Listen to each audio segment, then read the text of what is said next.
How was that?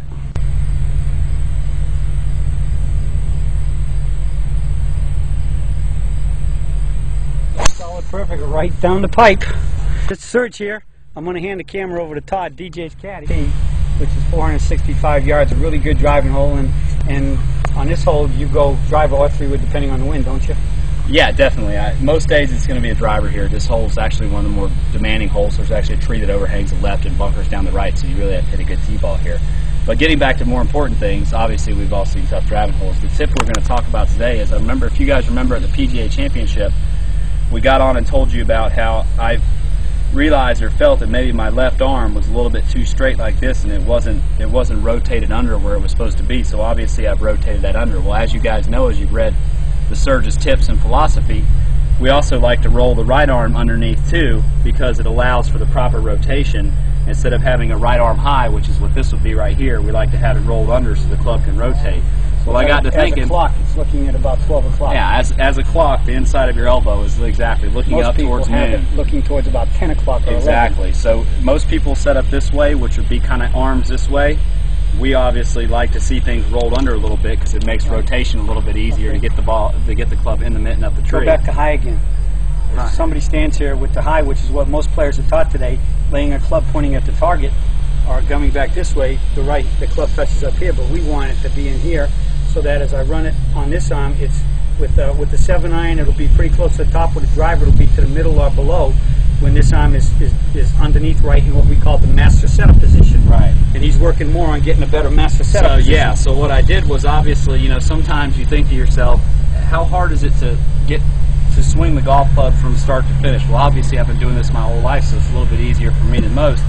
But what we've always thought and what we believe and we know is true, is that the setup predetermines the motion. So a proper setup leads to an easier swing, to make it easier on you to perform the peak performance swing. So I was thinking about how I'd made that adjustment with my left hand, and I got to thinking about my right hand, it wasn't on top, but I thought to myself, you know what? Maybe I'm not quite far enough underneath of that either. So I've gotten it rolled back more under where it's pointing up to 12 o'clock. And last week at the first playoff event in New Jersey, I just hit the ball magnificently, and really hit. And unfortunately, I didn't make enough putts, but I finished 21st, and it was a good week all around. A lot of good things I could take away from it. But the best thing that I'm taking away from it is that little bit of an adjustment that I made. And again, as I said, we went from just here and just rotated it under a little bit more, and it's amazing how the club just rotates back and gets to the back of it and the top of the backswing more consistently, the same every time. And I tell you what, I felt like, and